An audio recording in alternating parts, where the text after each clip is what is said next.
얼마 전부터 우리 사회에서는 이 골든타임이라고 하는 그런 용어를 자주 사용하게 됐습니다. 근데 이 골든타임이라고 하는 이 단어는, 이 용어는 국어사전에 찾아보면 라디오와 TV에서 시청률 또 청취율이 가장 높은 시간대 이렇게 되어 있습니다.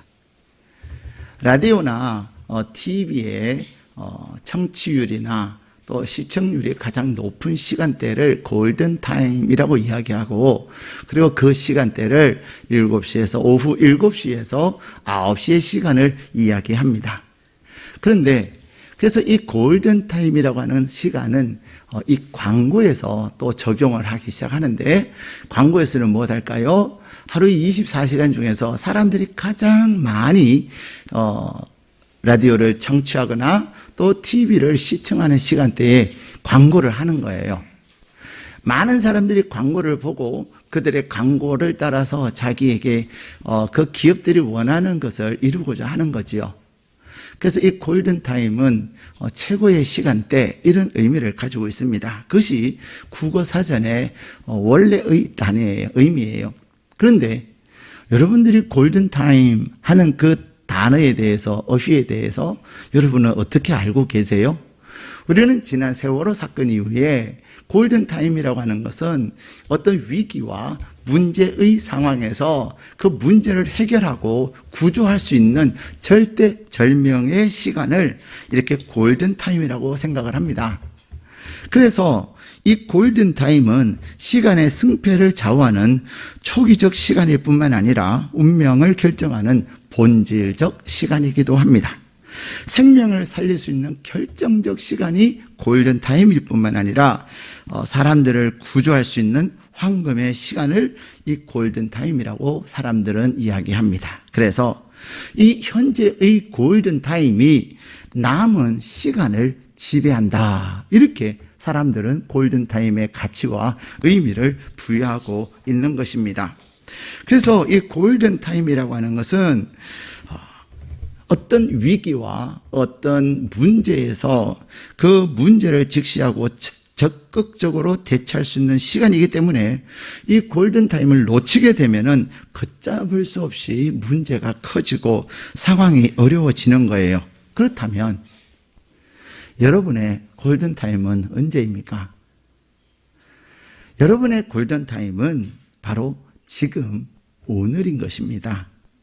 우리는 영원한 오늘에 살고 있는 것입니다. 그래서 어제는 지나간 오늘이고 미래는, 내일은 다가올 오늘이다, 이렇게 사람들은 이야기하는 것입니다. 그래서 사람들은 일생을 선택하며 살아가요. 위기의 순간에 또 가장 중요한 그런 시간 가운데서 무엇을 선택하느냐에 따라서 나의 오늘의 선택은 나의 내일을 결정하게 되기 때문에 그렇습니다. 사람들은 이 선택이라고 하는 것, 그래서 선택과 결단에 대해서 굉장히 어려워합니다. 그래서 사람들은 가끔 그런 얘기를 해요. 나는 결정장애가 있다고. 결정장애가 있다고. 선택하고 결정해야 되는데 어떻게 해야 되지 잘 모르겠다는 거예요. 그래서 가끔 성도님들도 저희 가서 목사님 어떻게 해야 돼요? 여쭤요. 그래서 우리 같이 기도하자고. 그래서 같이 기도하면서 그러면 이렇게 한번 해보시자고. 그랬더니 그렇게 안 하세요. 본인이 마음에 생각했던 그대로 하세요. 결정장애가 아닌 거죠. 사랑하는 여러분, 우리가 이 선택이라고 하는 것, 결정이라고 하는 것은 굉장히 어려운 거예요. 왜냐하면 오늘 나의 선택과 오늘 나의 결정은 미래를 결정하기 때문에 그렇습니다. 오늘 나의 선택과 나의 결정이 어려운 이유는 뭐냐? 내가 선택하는 그것 때문에 이제는 다른 것을 포기해야 되기 때문에, 다른 것을 내려놓아야 되기 때문에 어려운 거예요. 그래서 가끔 사람들은 이렇게 얘기해요. 이것도 하고 저것도 하면 안 될까요? 심지어는 식당에 가서도 어떤 거 드시겠어요? 그러면 나 이것도 먹고 싶고 저것도 먹고 싶고. 그래서 나온 게 뭐예요? 짬짜면이에요. 짜장면도 먹고 싶고 짬뽕도 먹고 싶어서. 우리는 그러나 뭐 이렇게 짬짜면 먹는 건 문제가 되지 않습니다. 그러나 우리의 삶 가운데서 절대적인 상황, 어렵고 힘든 그런 상황 가운데서 과연 나는 어떤 선택을 하고 어떤 결정을 하느냐, 그것은 굉장히 중요한 것입니다.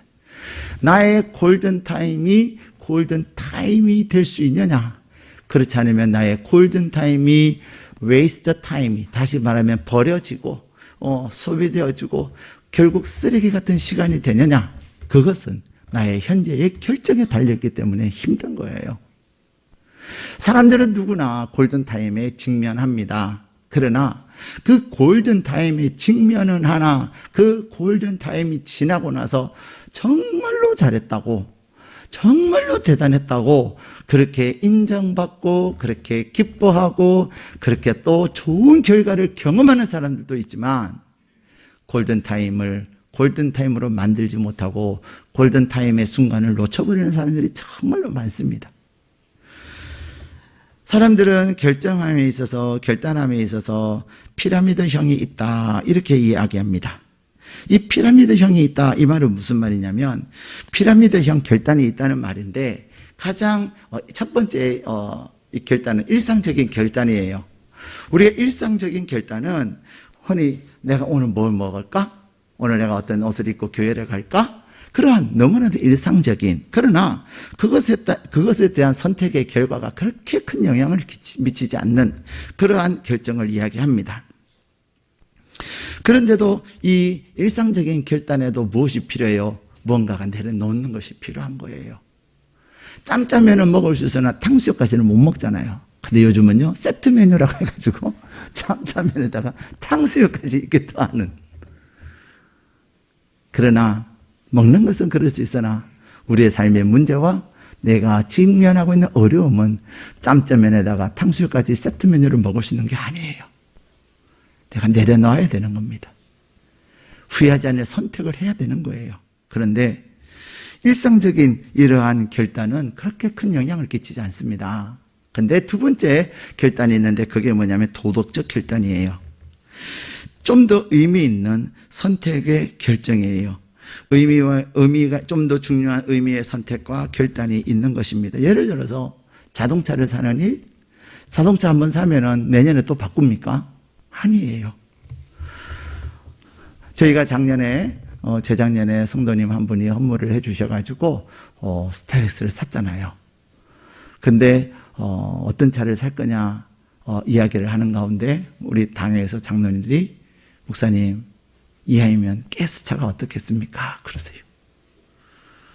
저는 우리가 이전에도 경유차를 탔기 때문에 그냥 경유차만 있는 줄 알았어요. 근데 그 당시에 가스차가 나온 지 얼마 안 됐어요.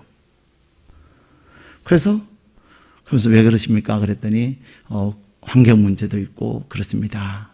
근데 요즘 만약에 우리가 경유차를 샀다면 무슨 문제에 고민하고 있어야 될까요? 그렇죠. 옛날 오래된 경유차는 요소수가 필요 없어요. 근데 최근에 나온 새로운 차들은 이제 환경 문제를 해결하기 위해서 요소수라는 것을 넣어서 경유가 타면서 발생하는 그러한 문제를 제거해 주는 거예요. 얼마나 감사한지 몰라요. 그리고 아무리 미세먼지가 있고 이래도 이제는 서울 시내 들어가면 하나도 문제가 안 돼요. 세월이 가도 걱정 없어요. 생각할수록 감사하고 감사한 거 있잖아요. 근데 자동차만 그럴까요? 또 가전제품도 그래요. 특히 가전주부들이 가전제품을 한번 사면 얼마나 써요? 10년 써야 되는 거예요. 내가 한번 선택한 가전제품 잘못 선택할 때 두고두고, 그렇다고 그것을 바꿀 수도 없잖아요. 요새는요, 냉장고 값이나 세탁기 값이 옛날 같지 않더라고요. 진짜 비싸졌어요. 그러니 더 고민이 되는 거죠. 이러한 좀 더 중요하고 의미 있는 선택의 결단이 있습니다. 나의 선택이 오랫동안 영향을 끼치는 겁니다. 그런데 더 중요한 세 번째, 정말로 소수의 가장 상위에 있는 결단이 뭐냐면 결정적 선택과 결단입니다. 그것은 생명의 문제와 직결되는 것이고 우리의 운명을 결정짓는 것일 뿐만 아니라 우리의 명예에, 그리고 우리의 생명에 좌우되어지는 그런 결정인 것입니다.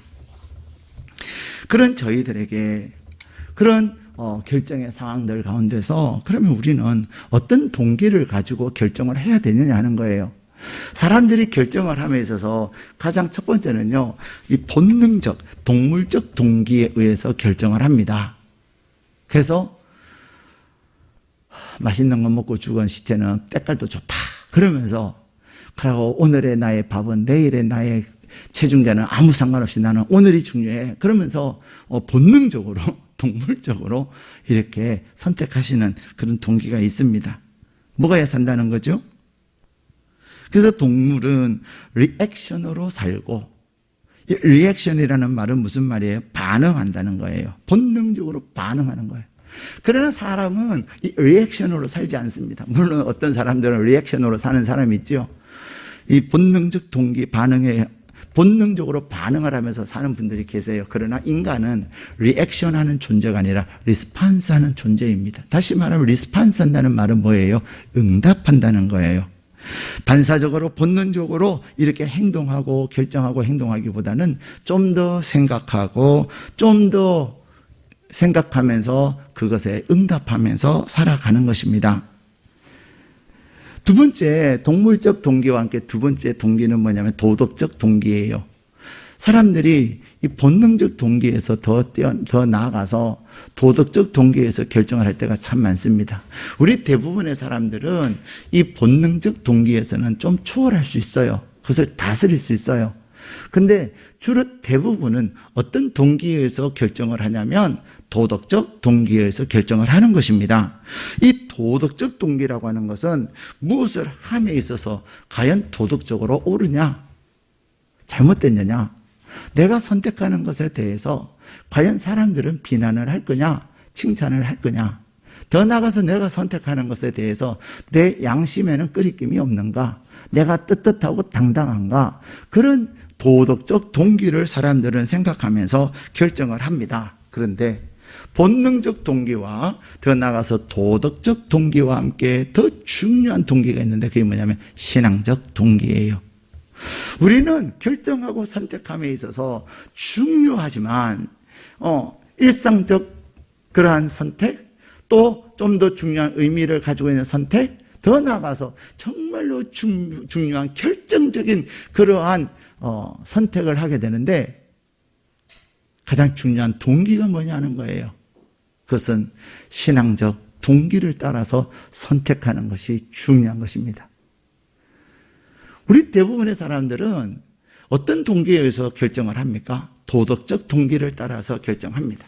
심지어는 신앙생활 하시는 분들도 결정적인 순간에 그래도 양심이 그래도 그는 마음이 안 편해요. 그러면서 도덕적 선택을 하는 거예요. 근데 더 중요한 것은 우리의 도덕적 판단이 100% 옳은 거 아니에요. 결국은 그 결정을 통하여서 되어지는 그 열매가 어떤 결과를 가지고 오느냐는 것은 내가 도덕적 동기를 가지고 결정할 때 되어진다고 장담할 수가 없는 거예요. 도덕적 동기보다 더 중요한 동기가 있는데 그것이 뭐냐면 바로 신앙적 동기라고 하는 것입니다. 다시 말하면 하나님께서 살아계시고 하나님께서 함께 하시면서 과연 나의 이 선택의 동기가 하나님이 기뻐하실 건가? 내 삶을 주관하시고 내 인생을 드라이브 하시는 그 하나님께서 온전히 일하실 수 있는 그러한 동기냐? 그것이 중요한 것입니다. 우리는 다니엘 기도회를 통해서 많은 간증자들의 간증을 들었습니다.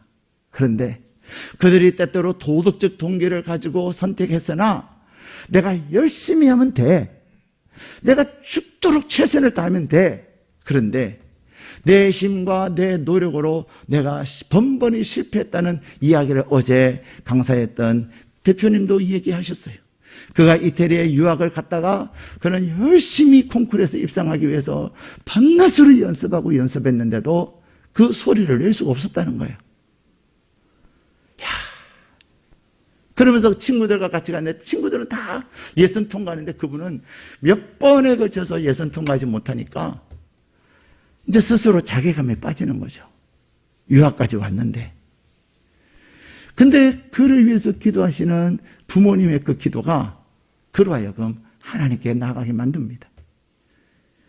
하나님 앞에 나가서 사람들은 안 된다고 말해요. 특히 이태리의 한인교회 가면 90%가 유학을 온 유학생인데 특히 이태리는 어떤 음악을 주로 합니까? 성악이에요. 예.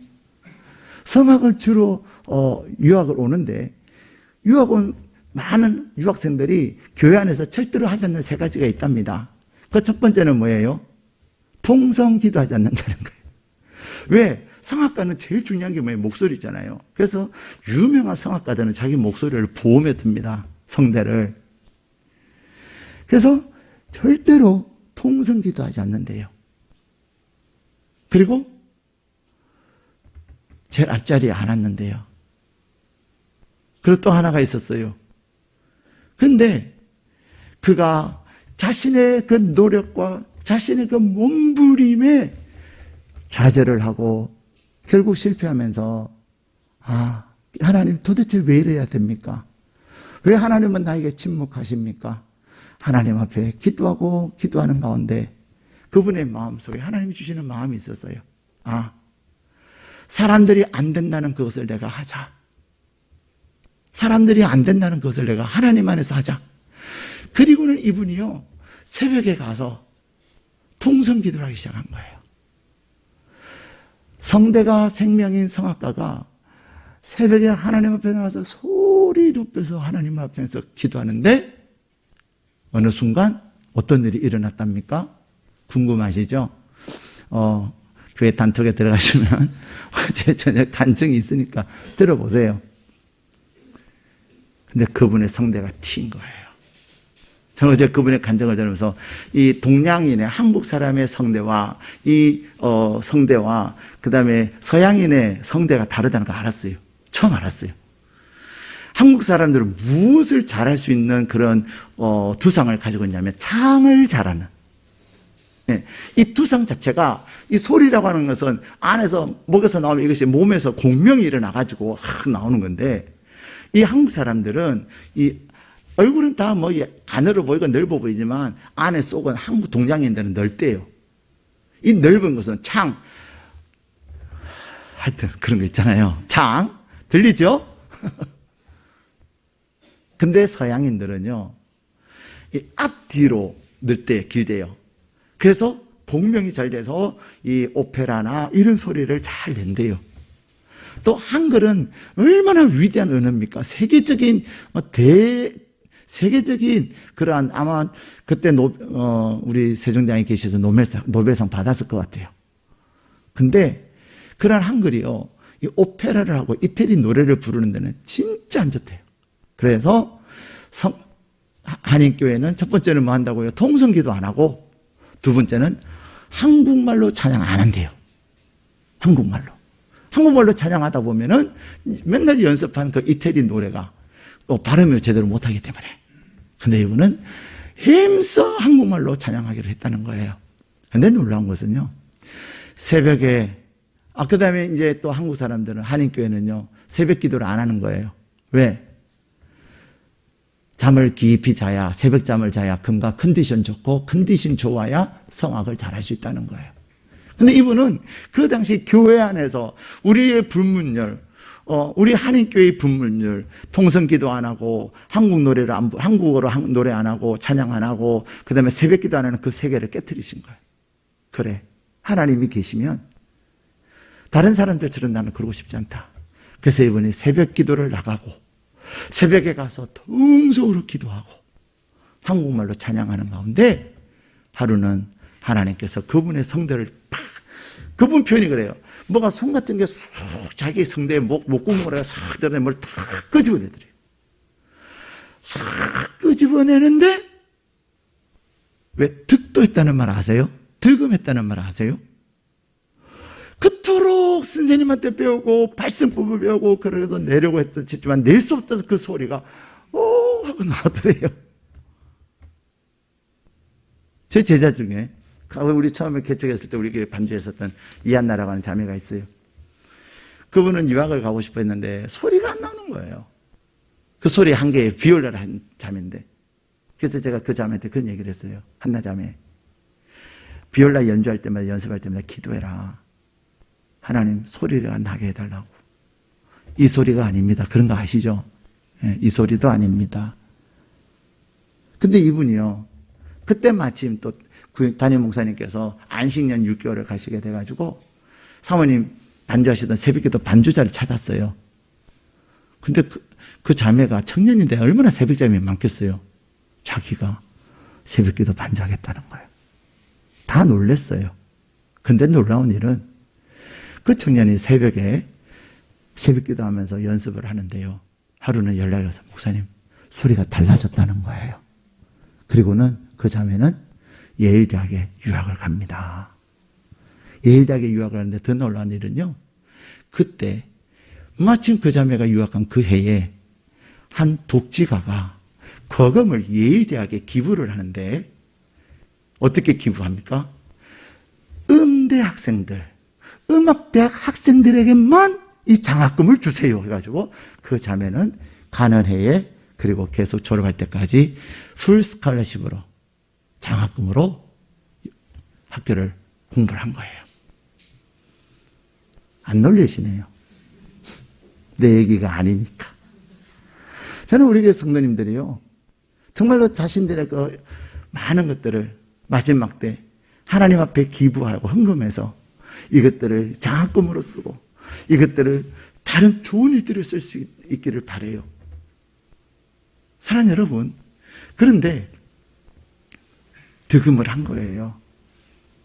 중요한 것은 내가 도덕적 동기보다 더 중요한 게 뭐냐면 신앙적 동기라고 하는 것입니다.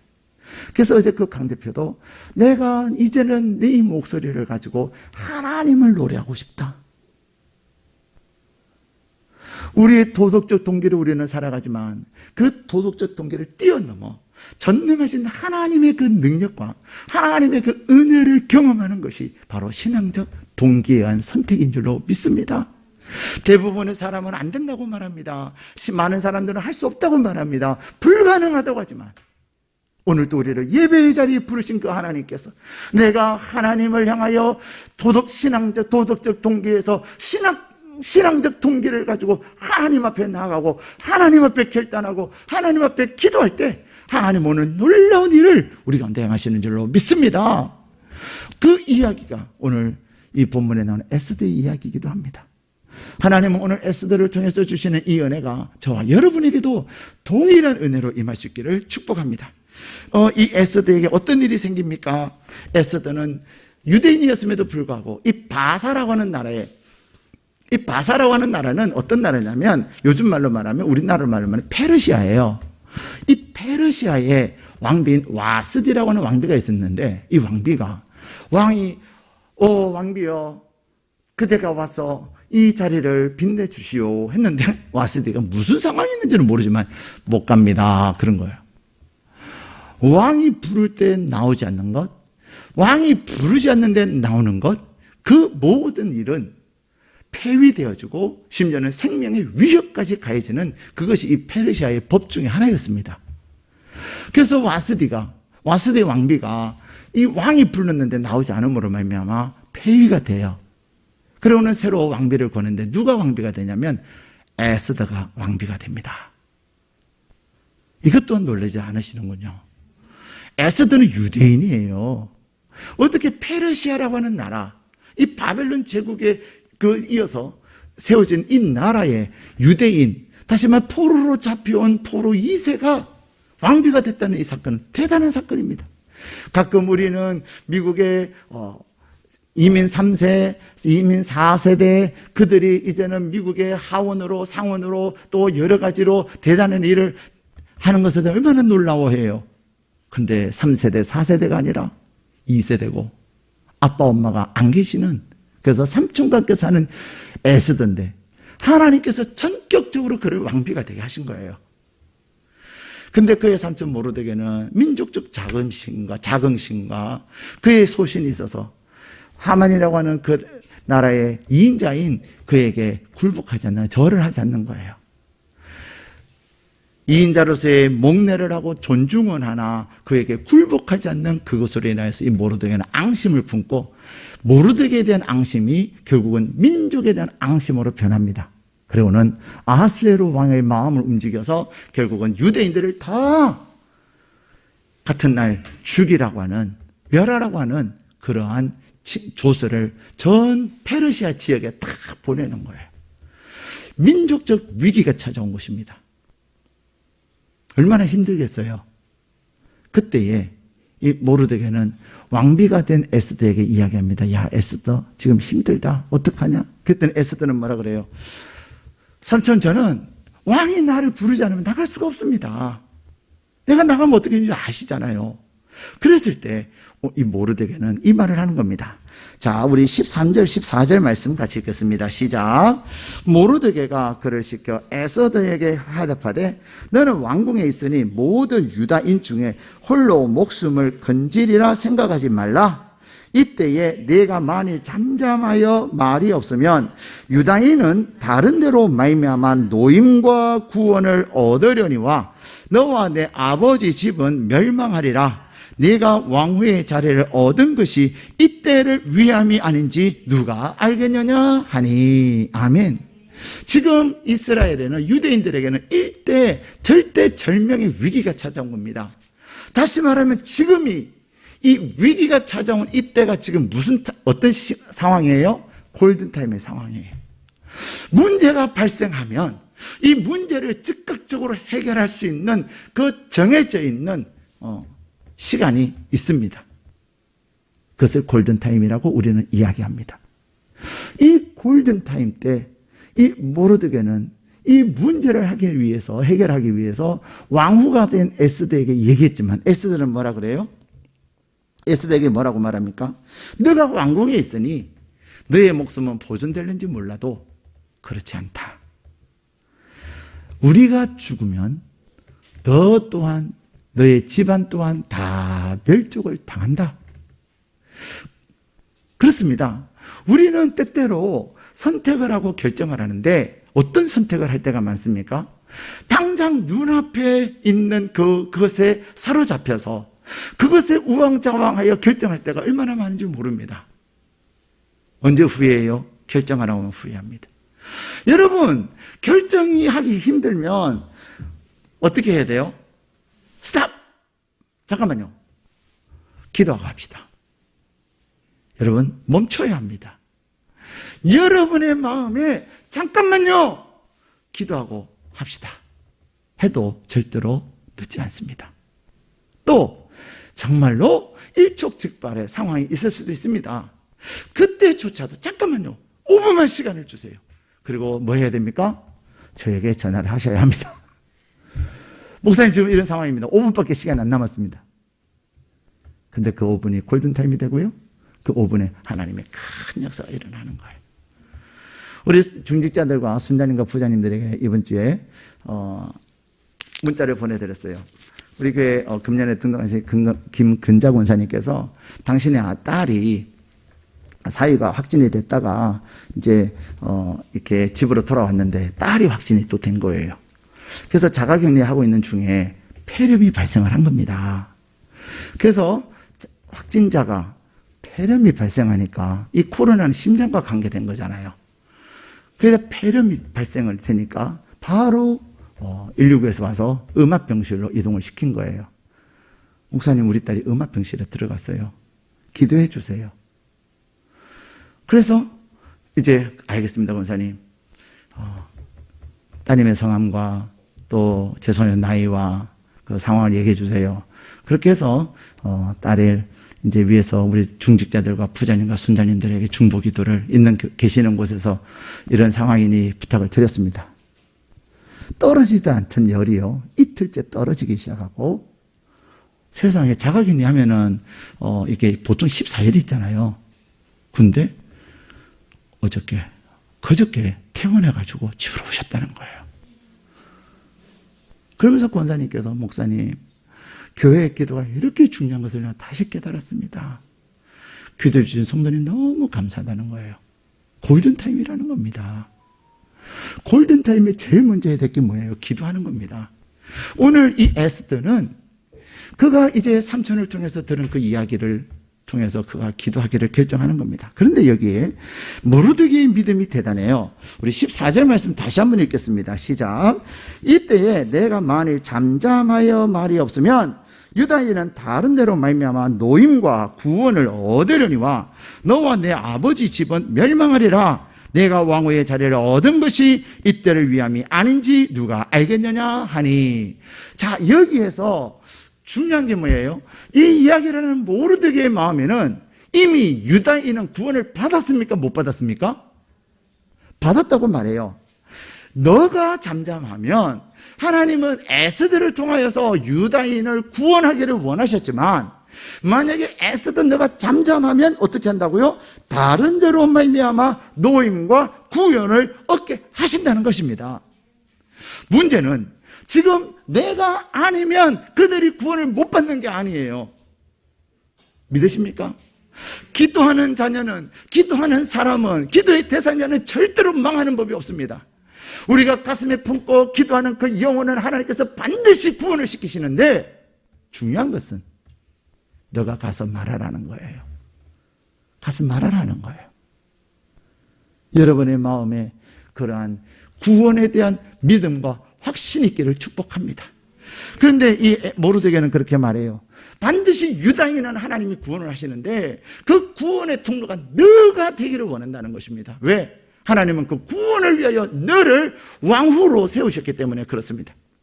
여러분의 주변에 있는 사람들, 여러분의 배우자들, 여러분의 자녀들, 여러분의 부모들, 또 여러분의 직장의 동료들, 또 여러분의 사업체의 거래처들, 그 여러분과 만나게 하신 그 한 사람 한 사람은 하나님께서 그들의 영혼을 구원하시기 위하여 하나님께서 여러분을 그 자리에 있게 하신 줄로 믿습니다.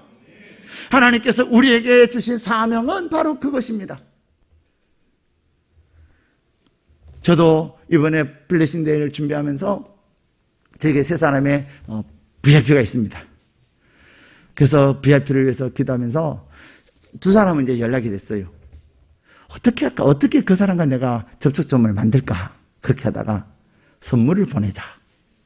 갑자기 연락도 안 하고 안 만났던 사람인데 생뚱맞게 전화하면 얼마나 거시기 하겠어요. 그래서 선물을 보내자. 그래가지고 이제 세 사람에게 선물을 보냈어요. 근데 첫 번째 사람은요, 전화가 왔어요. 목사님, 웬 선물입니까? 그 목소리가 엄청나게 밝고 반가워서 했어요. 아유, 보고 싶어서.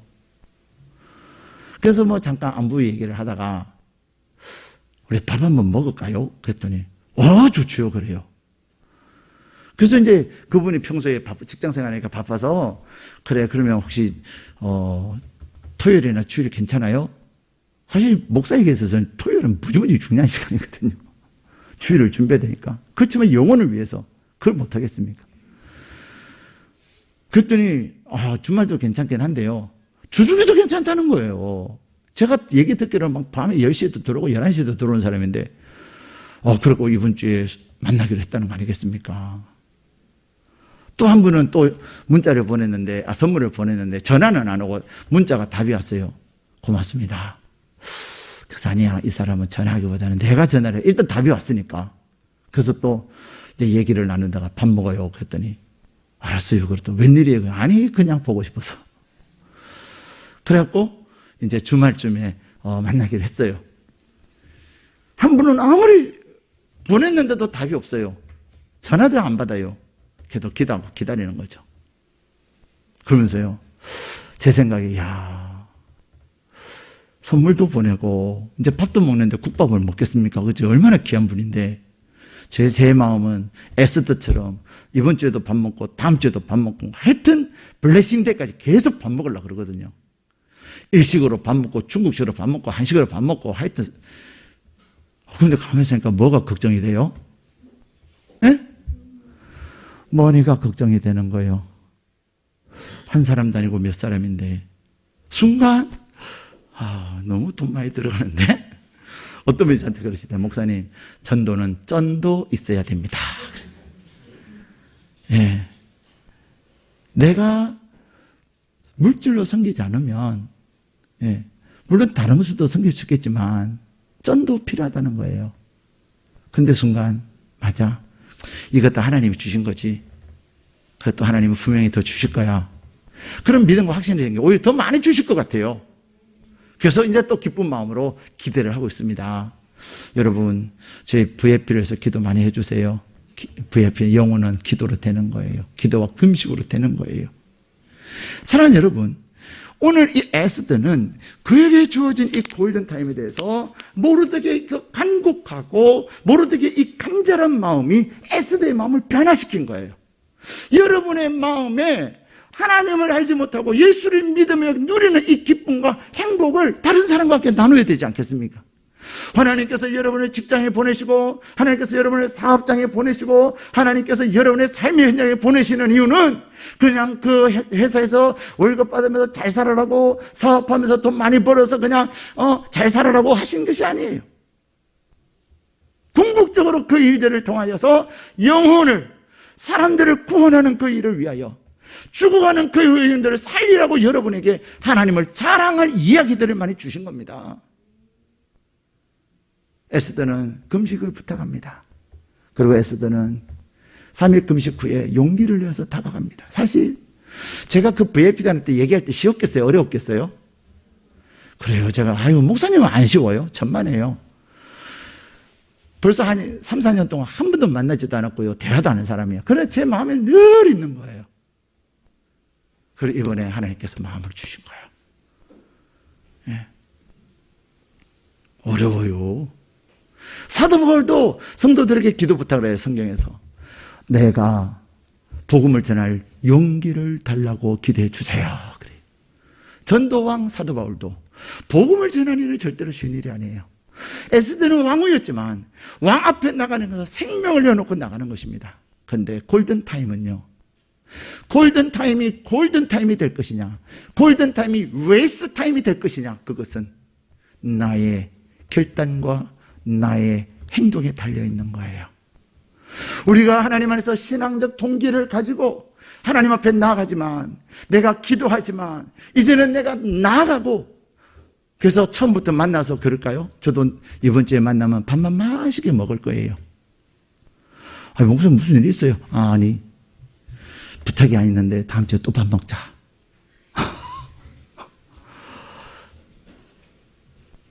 괜찮으세요? 괜찮아. 다음 주에 또 밥 먹을 거예요. 이번 주에 밥 먹고요, 다음 주에 또 밥 먹을 거예요. 그럼 그 다음 주에 또 밥 먹으면서 다음 주에, 그 다음 주에는 또 선물도 할 거예요. 그리고는 블레싱데이에 초청할 거예요. 물질도 들어가야 돼요. 그를 위하여 하루를 반나절을 드려야 돼요. 기도해야 돼요. 그러나 한 영혼은 우리의 그 주어진 경제적, 시간적 그 가치와 비교하면 비교할 수 없는 겁니다. 그 영혼을 위하여 우리 주님이 이미 십자가에 달리셔서 예수님의 목숨을 그의 생명과 바꾼 거예요. 하나님 오늘 저와 여러분에게 말씀하십니다. 지금이 골든타임이다. 내가 지금 골든타임이라는 그 심각성과 그 긴박성과 그 절대적 상황을 인식하고 있느냐, 그러지 못하느냐가 중요한 것입니다. 정말 또 신기한 일이 있어요. 저희가 201호거든요, 저희 집이. 근데 저희 옆집이 202호예요. 깜짝 놀랐어요, 이사 오고 나서. 왜 깜짝 놀랐냐면, 저희가 이사 오기 전에 101호에 살았거든요. 근데 102호에 사셨던 분이 한 3, 4년 같이 사셨는데 이사를 가신대요. 그래서 가시냐고, 어디로 가시냐고 했더니 바로 앞동으로 간다는 거예요. 예, 1101동으로 간다는, 몇 톤 줄은 몰랐죠. 그러시냐. 그래도 멀리 안 가서 좋네요. 잘 사세요. 그랬어요. 근데 저희가 이사를 갔는데 딱 보니까 그 집이에요. 별로 안 놀라시는구나. 소름이 쫙 끼쳤어요. 물론 그분이 102호에 사시면서도 다른 분을 통해서 VIP 초청잔치 때 저희 교회 몇 분 오셨어요. 하나님께서 이 가정은 우리에게 맡겨주신 가정이구나. 예. 그래서 그 가정을 위해서 진짜 애 많이 쓰고요. 많은 사연도 있는데 그 사연 가운데서 하나님께서 놀랍게 일을 하세요. 예. 사랑하는 여러분, 여러분의 만남은 그냥 만남이 아니에요. 여러분의 삶의 지금 현재의 상황은 그냥 여러분 자신을 위한 것이 아닙니다. 여러분을 위한 것 같으나 하나님께서 결국은 여러분을 통해서 하나님께로 인도하기 위한, 그래서 하나님께서 왕후의 자리를 얻은 것이 이때를 위함이 아닌지 누가 알겠느냐? 여러분이 여러분의 배우자를 만났고, 하나님이 여러분에게 자녀를 주셨고, 하나님께서 여러분에게 부모를 주셨고, 여러분의 직장의 동료로, 또 학부모 관계로, 또 사업체 그릇체의 관계로, 수많은 우리의 관계는, 우리의 만남은 하나님께서 이때를 위하여 생명을 구원하는 그 일을 위하여 허락하여 주신 줄 믿습니다. 사랑하는 여러분, 이 에스더가 자기의 목숨을 내어놓고 그가 기도하며 나갔을 때 어떤 일이 일어납니까? 하나님께서 그의 결단을 통하여 그 골든타임에 자신을 완전히 내어주는 것을 통해서 사람을 살리는 역사를 이룬 것입니다. 하나님의 놀라운 구원을 볼 뿐만 아니라 하나님께서 그를 이스라엘 백성 하만에게서 구원하여 주셨을 뿐만 아니라 왕후로서의 그의 위치는 더 견고해지고 더 분명해지는 은혜를 누리게 되는 것입니다. 사랑하는 여러분, 왜 우리가 결정하는 게 어렵습니까? 잃어버릴까 봐. 그러나 여러분들이 하나님 앞에서 골든타임의 사명을 가지고, 골든타임에서의 하나님의 사명을 가지고 여러분이 기도하며 나갈 때 반드시 여러분 삶에 하나님이 주시는 놀라운 은혜가 넘치게 되는 줄로 믿습니다. 어떤 분이 죽어서 천국에 갔습니다. 그래서 그는 하나님 앞에 그렇게 얘기해요. 하나님, 도대체 이게 뭐예요? 왜 하나님은 저 사람을 구원하지 않아 그렇게 내버려 두셨어요? 왜 하나님은 이런 상황에서 이렇게 하셨어요? 막 하나님 앞에 이런 저런 상황을 막 쏟아내자 하나님께서 딱 한마디 하신 거예요. 그렇지, 안타까웠지. 그래서 내가 너를 그 사람에게 붙여줬고, 그래서 내가 그 상황에 너가 있게 했고, 그래서 내가 너에게 그렇게 했는데 그때 너는 무엇했냐? 부르셨던 거예요. 사랑하는 여러분, 오늘 하나님이 우리에게 물으십니까? 분명히 여러분이 천국 가시면 그 골든타임에 너는 뭐 했느냐? 너는 뭐 했느냐? 내가 너를 통하여 구원하기를 원했고, 내가 너의 헌신과 너의 결단을 통해서, 너의 희생을 통해서 살리기를 원했는데, 우리 하나님이 우리에게 물으실 때 너는 뭐 했냐? 라는 그러한 말씀을 듣지 않기를 축복합니다. 오히려 에스더처럼 죽으면 죽으리라 그가 믿음으로 하나님 앞에 금식하며 기도하고 나아가서 하나님의 지혜를 따라서 행동했을 때 하나님께서 유대인을 구원하셨을 뿐만 아니라 그를 높이시는 은혜를 경험하게 된 것입니다. 그 놀라운 하나님의 은혜가 오늘도 저와 여러분 가운데 가득하시기를 주님의 이름으로 축복합니다.